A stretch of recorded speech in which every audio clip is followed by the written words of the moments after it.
नमस्कार। कार्यक्रम आंखें में आपका स्वागत है। आज के इस अंक में हम आपको ले चलेंगे टिकारी राज किला, जो खंडहर में तब्दील होने के बावजूद भी अपनी प्राचीनतम भव्यता का एहसास हर किसी को कराता है। साथ ही आपको ले चलेंगे भगवान महावीर की जन्मस्थली कुंडलपुर।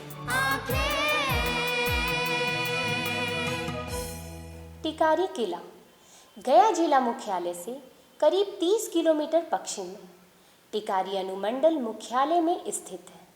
इसके अंतिम राजा कैप्टन गोपाल सरन सिंह इतिहास के पन्नों में तो दफन हो चुके हैं, लेकिन खंडहर में तब्दील होने के बावजूद टिकारी राज आज भी अपनी प्राचीनतम भव्यता का एहसास हर किसी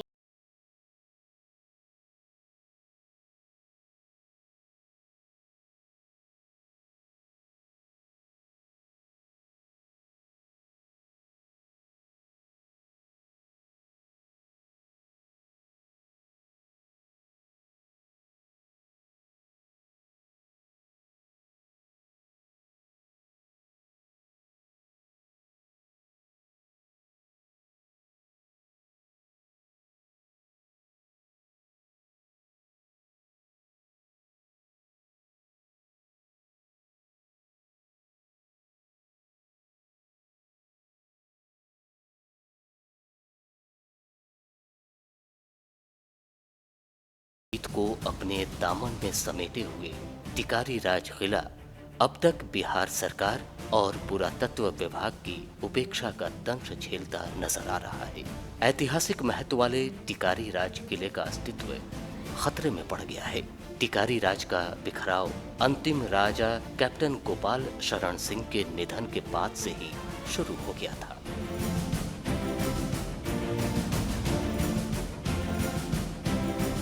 राज परिवार के सदस्यों द्वारा टिकारी राज किले की भूमि की बिक्री करने से इसका इतिहास भी दम तोड़ता नजर आ रहा है। टिकारी राज किले के पीढ़ी दर पीढ़ी से देखभाल करते आ रहे पंडित जी ने इस किले के बारे में जो कुछ बताया, मानो इतिहास प्रत्यक्ष रूप से सामने खड़ा हो। किला कब बना, कौन बनाए? एक किला बनाने वाले पहले पहर राजा का नाम था सुंदर सिंह। इसी जगह एक गांव है, लाव के रहने वाले थे, लेकिन सुंदर सिंह के नाम से लोग नहीं जान करके लोग इनको सुंदर शाह के नाम से जानते थे। इसलिए कि उस समय औरंगजेब के शासन में औरंगजेब के दरबार से इनको शाह की उपाधि मिली थी औरंगजेब के दरबार में। इससे साबित होता है कि किला उसी 17वीं शताब्दी का एक किला बना हुआ है। बीच में 5-6 पीढ़ी राज करने के बाद 2 भाई हुए, जिनका नाम था हित नारायण सिंह, मोद नारायण सिंह। बड़े भाई थे हित नारायण सिंह, छोटे भाई थे मोद नारायण सिंह। बड़े भाई को किला दिया गया 9 आना, जिसमें हम लोग हैं, और छोटे भाई को किला दिया गया 7 आना। ऐसा इसलिए बटा कि राजतंत्र में बड़ को 1 आना जेठान दिया जाता था। इस किला से उस किला में जाने की रास्ता इसी जगह से ऊपर से भी रास्ता था, एक नीचे से भी रास्ता था। नीचे से जो रास्ता थी वो रानी की स्नान करने के लिए तालाब में जाने की व्यवस्था थी, और ऊपर से जो रास्ता था ये ऊपर जो 7 आना में किला बनी हुई थी उसमें घूमने का रास्ता था। यहीं से किला का माने बंटवारा हुआ। तो उस समय जिस समय इनकी राजतंत्र थी, ये 52 आंगन का किला के नाम से प्रसिद्ध है। 9 आना किले में 52 आंगन थे। इस किले के मुख्य गेट के दाईं ओर 9 हाथ के बाघ शान और शौकत एवं प्रहरी के प्रतीक हैं। दशकों से काल के थपेड़े को झेलते टिकारी राज किले को देखने रोज यहाँ काफी संख्या में लोग आते हैं। दिन के उजाले में भी किले के अंदर डर सी लगी रहती है। घने जंगल होने के बावजूद भी लोग इसके स्वर्णिम इतिहास से वाकिफ होने यहाँ आते रहते हैं। किला घूमने हम कई बार आए हैं, बाकी कोई व्यवस्था के कारण यहाँ हम लोग आते नहीं हैं जल्दी। यहाँ कोई व्यवस्था नहीं है, यहाँ जंगल झाड़ बहुत सी गंदगी है, सरकार के कोई ध्यान नहीं है यहाँ पर, और बहुत सी सुविधा कुछ यहाँ तो है नहीं, खाली घेरावा किए हैं सरकार, बस उसके कुछ ध्यान नहीं है। आजादी के लगभग 200 वर्ष पूर्व तक ये किला मगध क्षेत्र का प्रमुख शक्ति केंद्र बना रहा। Glimpses of history and archaeology के अनुसार टिकारी शहर के पश्चिम किनारे पर northern black bare polish ware काल के एक प्राचीन टीले पर बना है। बताया जाता है कि टिकारी राज किले का उत्कर्ष मौर्य काल का है। टिकारी किले का प्राचीन इतिहास महाभारत काल से मिलता है। टिकारी राज के 2 पुत्रों के बीच 9 आना और 7 आना के रूप में बांटे गए।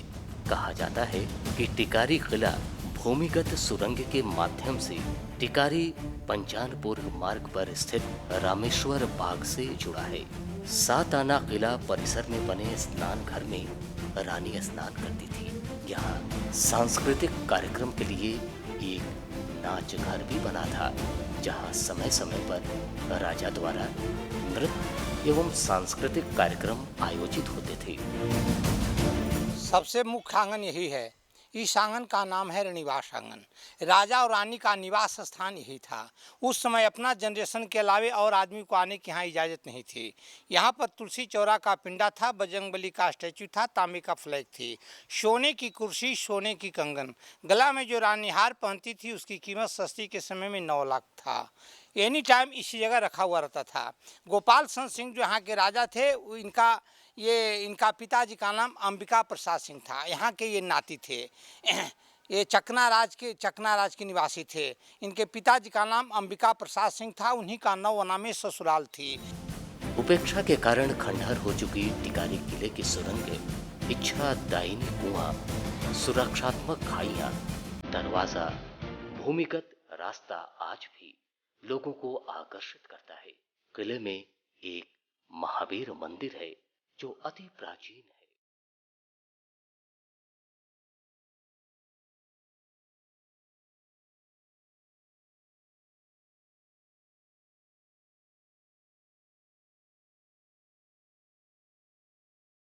जहाँ पर हम लोग हैं, ये 9 आना किला का बैक डोर, दूसरा दरवाज़ा के सामने ये महावीर जी का मंदिर है। ये मंदिर उस समय का है जिस समय किला निर्माण हुई थी, और उसी समय से आदिकाल से इस मंदिर में पूजा पाठ चली आ रही है।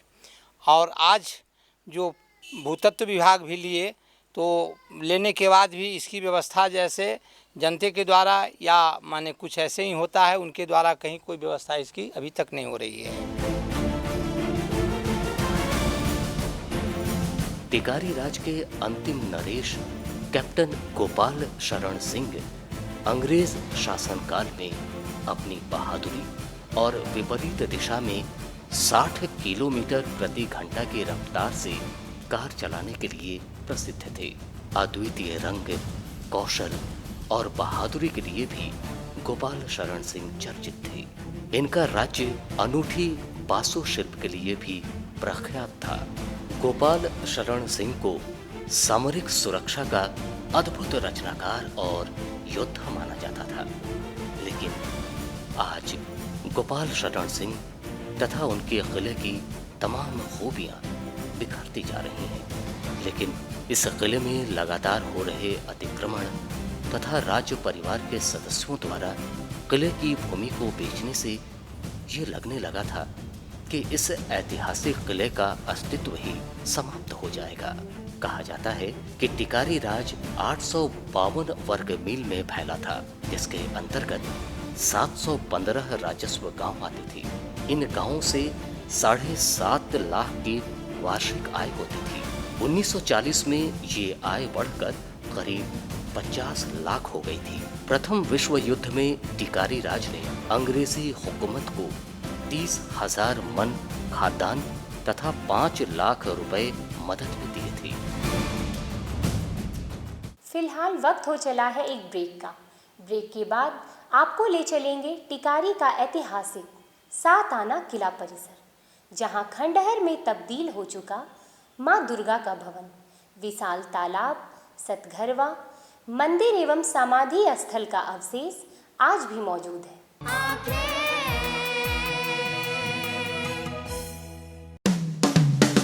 Lohia Nagar Mount Carmel High school एक ऐसा स्कूल जहां उपलब्ध है हाईटेक क्लास की facility, upgraded library, smart class facility, lab and computer class की फैसिलिटी के साथ हॉर्स राइडिंग की भी सुविधा। इसके अलावा बच्चों के खेलने के साथ आने जाने की भी सुविधा। एडवांस सुविधाओं से लैस Lohia Nagar Mount Carmel High School, Gayatri Mandir Road, Kankarbagh, Patna. आपके रक्त की एक बूंद किसी की जिंदगी बचा सकती है। तो आइए हम सब मिलकर रक्तदान करें। रक्तदान महादान, जनहित में जारी।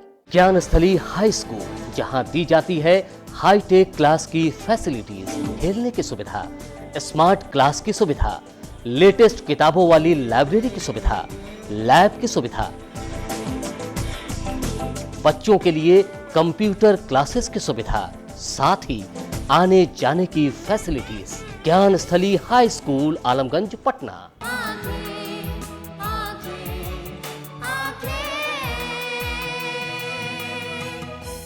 ब्रेक के बाद फिर से आपका स्वागत है।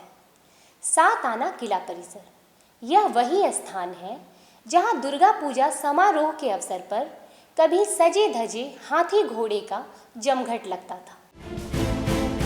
टिकारी का ऐतिहासिक सात आना किला परिसर आज खंडहर में तब्दील हो चुका है, लेकिन यहाँ का माँ दुर्गा भवन परिसर का अवशेष आज भी मौजूद है। ये वही स्थान है जहाँ दुर्गा पूजा समारोह के अवसर पर कभी सजे धजे हाथी घोड़े का जमघट लगता था। किले का सात आना परिसर आम लोगों के लिए खुला रहता था, जहां कोसों दूर से हजारों हजार की संख्या में ग्रामीण मां दुर्गा का दर्शन एवं मेले का आनंद लेने आते थे। जहाँ हम लोग ये ठहरे हुए हैं, ये सात आना किला के नाम से प्रसिद्ध है। इस स्थान पर आदिकाल से दुर्गा जी का पूजा प्रतिष्ठा संपादित होता था। आज भी उनको अलावे भी आज भी पूजा पाठ की कार्यक्रम चल रही है। और इसके बगल में बाएं साइड जो हैं ये नर्मदेश्वर शिवलिंग हैं। ये भी उसी समय का है जिस समय ये किला बनी थी, उसी समय का ये भी माने अवस्थित हैं। इसके आगे एक सिद्ध बाबा का मंदिर है जो कि जीते समाधि लिए थे, और जीते समाधि लेकर के पहले इनका नाम था सिद्ध सिंह, लेकिन जीते समाधि लेकर के क्या कहलाता है आपको सिद्ध सिंह से सिद्ध बाबा के नाम से आज प्रसिद्ध हैं। वो मंदिर अभी भी देखा जाए ये माने प्रमाण है। ऐतिहासिक सात आना किला परिसर में स्थित विशाल तालाब, संतघरवा, मंदिर एवं समाधि स्थल, ये सारी ऐतिहासिक बातें व विशेषता याद बनकर रह गई हैं, लेकिन स्थानीय लोगों के प्रयास ने इसके अस्तित्व को बचाने में महत्वपूर्ण भूमिका निभाई। अब इस ऐतिहासिक किले को पुरातत्व विभाग ने अपने संरक्षण में लेने का निर्णय लिया है। विभाग ने इसके विकास और सौंदर्यीकरण का बीड़ा भी उठाया है। हालांकि मुख्य द्वार के सामने पुरातत्व विभाग द्वारा पानी पीने, शौचालय आदि का निर्माण तो कराया गया है, लेकिन सुरक्षा के दृष्टिकोण से नगण्य है। सचमुच में यदि किला को संरक्षित करने का प्रयास आज़ादी के तुरंत बाद से किया जाता तो आज इसकी यह दुर्दशा नहीं हुई होती। फिलहाल वक्त हो चला है एक ब्रेक का। ब्रेक के बाद आपको ले चलेंगे भगवान महावीर के जन्मभूमि कुंडलपुर। ज्ञानस्थली हाई स्कूल, जहां दी जाती है हाईटेक क्लास की फैसिलिटीज, खेलने की सुविधा, स्मार्ट क्लास की सुविधा, लेटेस्ट किताबों वाली लाइब्रेरी की सुविधा, लैब की सुविधा, बच्चों के लिए कंप्यूटर क्लासेस की सुविधा, साथ ही आने जाने की facilities. Gyansthali high school, Alamganj, Patna.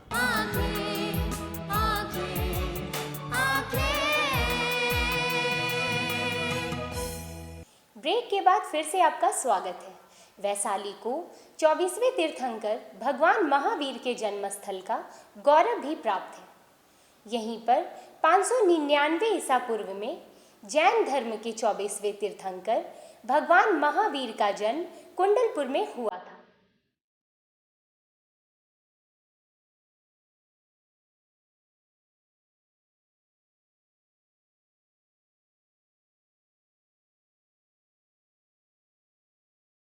Vaishali का कुंडलपुर भगवान महावीर का जन्म स्थान होने के कारण काफी लोकप्रिय है। यह स्थान जैन धर्मावलंबियों के लिए काफी पवित्र माना जाता है। वज्जी कुल में जन्मे भगवान महावीर यहाँ 22 वर्ष की उम्र तक रहे। इस तरह वैशाली हिंदू धर्म के साथ साथ भारत के 2 अन्य महत्वपूर्ण धर्मों का केंद्र था। बौद्ध तथा जैन धर्मों के अनुयायियों के अलावा ऐतिहासिक पर्यटन में दिलचस्पी रखने वाले लोगों के लिए भी वैशाली महत्वपूर्ण है। वैशाली की भूमि न केवल ऐतिहासिक रूप से समृद्ध है वरन कला और संस्कृति के दृष्टिकोण से भी काफी धनी है। वैशाली की भूमि न केवल ऐतिहासिक रूप से समृद्ध है बल्कि कला और संस्कृति के दृष्टिकोण से भी काफी धनी है। भौगोलिक रूप से यह एक मैदानी प्रदेश है जहां अनेक नदियां बहती हैं। इसका एक बड़ा हिस्सा तराई प्रदेश में गिना जाता है। भगवान महावीर के बारे में हमें कुछ बताइए। भगवान महावीर राजा सिद्धार्थ के लड़के थे और राजकुमार अवस्था में अपनी आयु 30 साल तक राजकुमार थे। जब उन्हें ये लगा कि इस दुनिया में कुछ नहीं है, ये प्राणी जैसे आया है वैसे जाएगा, तो उन्होंने वस्त्र त्यागे, निःवस्त्र रहना स्वीकार किया और वैराग्य धारण कर लिया और जियो और जीने दो, जियो और जीने दो के नारे पर वो ये जैन धर्म को अपनाया। और जैन धर्म का मुख्य उद्देश्य केवल जियो और जीने दो है। भगवान महावीर यहाँ पर तपस्या तो कम किए, लेकिन जन्म स्थली होने की वजह से ये पूजनीय भगवान महावीर ज़्यादा तपस्या तो नालंदा जिला में किए और पावापुरी से उनका निर्माण हुआ। ये ऐसी ही शिल्पकारी हमें देखने को मिलती है पावापुरी के मंदिर में भी, तो इसके पीछे क्या है और सफ़ेद पत्थर का ही उपयोग क्यों करते हैं जैन समुदाय में? ऐसा है, ये हमारी जो प्रतिमा देख रहे हैं आप, ये श्वेत प्रतिमा है। श्वेत प्रतिमा होने के कारण हमारा श्वेत ही पत्थर है, श्वेत मंदिर है। जैसी प्रतिमा है वैसा मंदिर है। और मंदिरों में अन्य रंग के भी पत्थर लगाए जाते हैं, पर प्रतिमा के ऊपर है। जहाँ जिस रंग की प्रतिमा है वहाँ उस रंग के पत्थर जैन धर्म में ज़्यादा माने जाते हैं। सच में वैशाली न जाने कितने ही महान महापुरुषों की यादों को अपनी मिट्टी में संजोए रखे है। ये पावन धरती भगवान बुद्ध की कर्म भूमि है तो भगवान महावीर की जन्मभूमि। आज का कार्यक्रम आपको कैसा लगा हमें ज़रूर बताएं। हमारा ईमेल एड्रेस है lmc2017@gmail.com। आज के लिए बस इतना ही। मिलेंगे अगले अंक में नए मुद्दों के साथ। तब तक के लिए हमें दीजिए इजाज़त। नमस्कार।